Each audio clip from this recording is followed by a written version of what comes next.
اعوذ باللہ من الشیطان الرجیم بسم اللہ الرحمن الرحیم۔ السلام علیکم محترم ناظرین۔ سید الشہداء حضرت امام حسین جب اپنے نانا خیر البشر حضرت محمد صلی اللہ علیہ وسلم کی یاد میں محزون و مغموم رہنے لگے تو اللہ پاک نے آپ کو شبیہ مصطفیٰ حضرت علی اکبر سے نوازا۔ شہزادہ علی اکبر 11 شعبان المعظم 43 ہجری کو پیدا ہوئے۔ امام طبری اور امام ابن کثیر نے شہزادہ علی اکبر کا سن پیدائش 41 اور 35 ہجری بترتیب لکھا ہے۔ آپ کی والدہ ماجدہ کا نام لیلہ بنت ابی مروہ بن اروت بن مسعود ثقفی ہے۔ آپ کے نانا حجاز میں ایک عظیم المرتبت شخصیت سے پہچانے جاتے تھے۔ حضرت علی اکبر نہ صرف ہم شکل مصطفیٰ تھے بلکہ آپ چال ڈھال حسن اخلاق اور بول چال میں بھی آپ پیغمبر خدا صلی اللہ علیہ وسلم کے مشابہ تھے۔ مدینہ کے باسی آپ کو دیکھ کر نبی کریم صلی اللہ علیہ وسلم کا گمان کرتے تھے۔ مدینہ میں جب بھی کسی کو حضور کی یاد ستاتی تو وہ حضرت علی اکبر کا دیدار کرنے چلے آتا تھا۔ نواسۂ رسول حضرت امام حسین کے اس قول سے حضرت علی اکبر کی عظمت و مقام کا بخوبی اندازہ لگایا جا سکتا ہے۔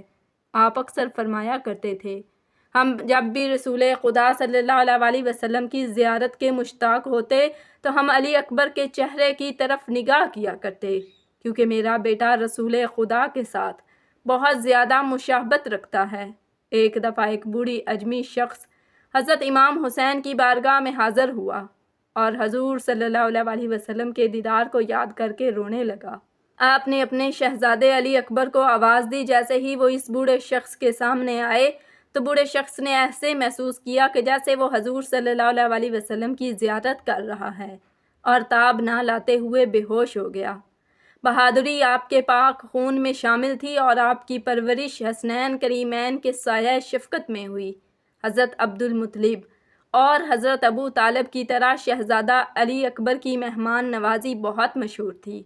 عربی لوگوں کا یہ رواج تھا کہ جس گھر میں روشنی جلتے دیکھتے اس گھر کے مہمان بن جاتے تھے۔ حضرت علی اکبر کا یہ خاصہ تھا کہ آپ ہمیشہ ایک بلند مقام پر آگ روشن رکھتے، جس وجہ سے ہر وقت آپ کے پاس کوئی نہ کوئی مہمان موجود ہوتا۔ مدینہ کے غریب اور مساکینوں کے لیے آپ نے ایک بہت بڑا لنگر خانہ بنا رکھا تھا۔ آپ کو بچپن سے ہی شہادت کا شوق تھا۔ اس بات سے اندازہ لگائیں کہ جب نواسۂ رسول اپنا مبارک قافلہ لے کر کوفے کی جانب رواں دواں تھے، راستے میں حضرت امام حسین نے فرمایا کہ میں نے خواب میں ایک شخص کو یہ کہتے سنا ہے کہ یہ قافلہ اپنی مقتل گاہ کی طرف بڑھ رہا ہے۔ قربان جاؤں میں شہزادہ علی اکبر پر۔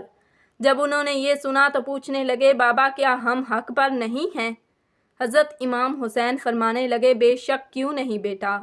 شہزادہ علی اکبر نے پھر جو جواب دیا وہ تاریخ کی کتابوں میں سنہری حروف سے درج ہے۔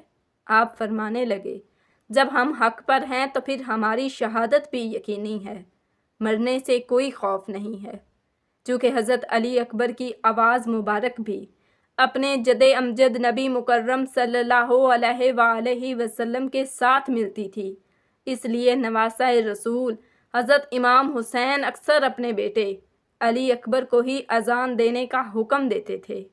اس طرح کربلا کے وحشتناک صحرا میں 61 ہجری 10 محرم الحرام کی صبح کو بھی حضرت امام حسین نے اپنے شہزادے علی اکبر کو اذان دینے کا کہا، ایسی اذان جو کہ کبھی پہلے زمین و آسمان کے باسیوں نے نہ سنی ہوگی۔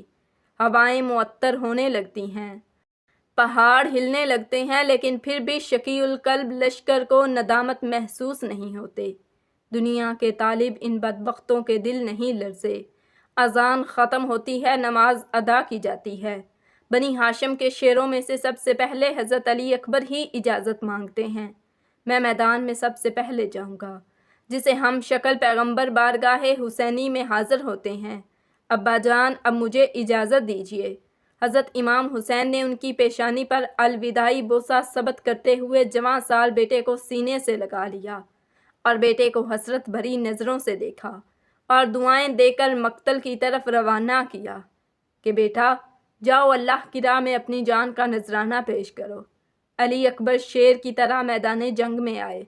سراپائے پیکر رانائی، سراپائے پیکر حسن، سراپائے پیکر جمال، مصطفیٰ و مجتبیٰ صلی اللہ علیہ وسلم کی تصویر کامل یزیدی لشکر سے نمرد آزماں تھے۔ جب حضرت علی اکبر میدان جنگ میں جا رہے تھے تو فرما رہے تھے، میں علی حسین ابن علی ہوں، رب کعبہ کی قسم ہم ہی رسول خدا کے نزدیکی ہیں۔ امام ابو الفرج اصفہانی اس طرح روایت نقل کرتے ہیں کہ علی اکبر جب میدان میں جاتے ہیں تو امام علی مقام حضرت حسین فرماتے ہیں، اے اللہ گواہ رہنا، ابھی جو جوان میدان میں گیا ہے وہ تمام لوگوں میں سب سے زیادہ رسول خدا سے مشابہ ہے، اسے جلد سے جلد اپنے نانا رسول خدا کے ہاتھوں جام کوثر سیراب کرنا۔ نواسہ رسول حضرت امام حسین مقتل کی طرف بڑھے کہ اپنے بیٹے کی جنگ کا نظارہ کریں، وہ دشمن پر کس طرح جھپٹتا ہے، لیکن لشکر یزید میں اتنا گرد و غبار چھایا ہوا تھا کہ امام علی مقام داد شجاعت دیتے ہوئے علی اکبر کو نہ دیکھ سکے۔ امام علی مقام آرزومند تھے کہ دیکھیں میرا بیٹا کس طرح راہ حق میں استقامت کا کو گراں ثابت ہوتا ہے، کس طرح یزیدی لشکر پر وار کرتا ہے۔ شجاعت حیدری کے پیکر علی اکبر برق رعد بن کر یزیدی عساکر پر حملہ کر رہے تھے، صفیں کی صفیں الٹ رہی تھیں۔ لشکر یزید جس طرح دوڑتا، امام علی مقام سمجھ جاتے کہ علی اکبر اس طرف داد شجاعت دے رہا ہے۔ اسی طرح سمتوں کا تعین ہوتا رہا، یزیدی سپاہی واصل جہنم ہوتے رہے۔ علی اکبر مردانہ وار جنگ کر رہے تھے، 3 دن کے پیاسے تھے، گرد و غبار سے فائدہ اٹھا کر گھوڑے کو ایڑی لگا کر واپس آئے۔ عرض کی ابا جان اگر ایک گھونٹ پانی مل جائے تو تازہ دم ہو کر بدبختوں پر حملہ کروں۔ فرمایا بیٹا میں تمہیں پانی تو نہیں دے سکتا، میری زبان کو چوس لو۔ امام علی مقام رضی اللہ عنہ کی اپنی زبان خشک ہے۔ امام علی مقام نے اپنی زبان مبارک علی اکبر میں منہ میں ڈال دی کہ بیٹا اس طرح نانا جان اپنی زبان میرے منہ میں ڈالا کرتے تھے، شاید وہ میرے منہ میں اپنی زبان آج کے دن کے لیے ڈالتے تھے۔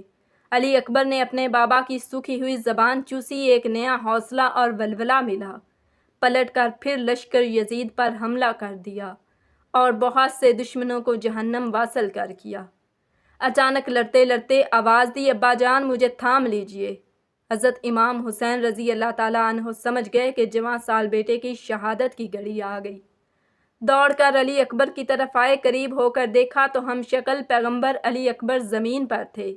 لشکر یزید کے کسی بدبخت سپاہی کی برچھی علی اکبر کے سینے میں پیوست ہو چکی تھی۔ یزیدی لشکر جیت کے نعرے بلند کرتے ہوئے واپس لوٹ گئے۔ امام علی مقام زمین پر بیٹھ گئے، اپنے زخمی بیٹے کا بوسہ لیا۔ جسم زخموں سے چور ہے، کوئی جگہ نہیں جہاں تلوار کا نشان نہ ہو۔ حضرت علی اکبر نے کہا، ابا جان اگر یہ برچھی میرے سینے سے نکال دیں تو پھر دشمن پر حملہ کروں۔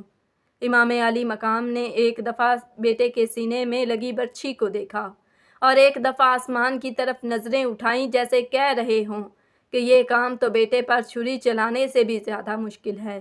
لیکن تاریخ گواہ ہے کہ حضرت امام نے اپنے بیٹے شبیہ مصطفیٰ شہزادہ علی اکبر کے سینے سے جب برچھی نکالی تو خون کا فوارہ آپ کے چہرہ عطر پر پڑا۔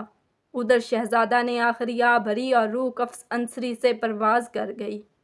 راوی لکھتے ہیں کہ 10 محرم کے دن حضرت امام حسین کی عمر مبارک 56 برس 5 ماہ اور 5 دن تھی، اور کوئی بھی بال سر مبارک پر اور داڑھی مبارک کا سفید نہ تھا۔ لیکن جب جوان بیٹے علی اکبر کا جسد مبارک بازوؤں میں سمیٹا تو سر انور اور ریش مبارک کے سارے بال سفید ہو گئے۔ جوان بیٹے کی شہادت نے باپ کو غم سے نڈھال کر دیا تھا۔ امام ابن عساکر نے سیدنا حضرت امام حسین سے روایت کی ہے، حضور صلی اللہ علیہ وسلم نے ارشاد فرمایا، گویا کہ میں ایک سفید داغوں والے کتے کو دیکھ رہا ہوں جو میرے اہل بیت کے خون سے منہ مار رہا ہے۔ اس طرح محمد بن عمرو سے روایت ہے کہ ہم سیدنا حسین کے ساتھ کربلا میں موجود تھے کہ جب شمر کا سینہ ننگا ہوا تو نواسہ رسول فرمانے لگے۔ رسول اللہ صلی اللہ علیہ وسلم نے فرمایا تھا کہ گویا میں اس سفید داغوں والے کتے کی طرف دیکھ رہا ہوں جو میرے اہل بیت کے خون میں منہ مار رہا ہے، اور شمر برس کے داغوں والا تھا۔ اب ناظرین آپ خود فیصلہ کریں کہ کیا لشکر یزیدی میں شامل کسی بھی شخص کو انسان کہا جا سکتا ہے؟ اللہ اکبر، کیسے کیسے ظلم ہوئے ہیں کربلا میں۔ آنے والی چند ویڈیوز میں آپ کو کربلا کے مناظر پیش کیے جائیں گے۔ لاکھوں سلام ہوں جناب حضرت علی اکبر پر، کروڑوں درودوں سلام حضور صلی اللہ علیہ وسلم اور ان کی آل پر۔ اللہ پاک مجھے اور آپ کو حضور صلی اللہ علیہ وسلم اور ان کی آل پاک سے بے شمار محبت عطا فرمائے، آمین۔ ناظرین، کمنٹ باکس میں اللہ تعالیٰ کے 99 ناموں میں سے ایک نام ضرور ٹائپ کریں۔ جزاکم اللہ خیراً کثیرا۔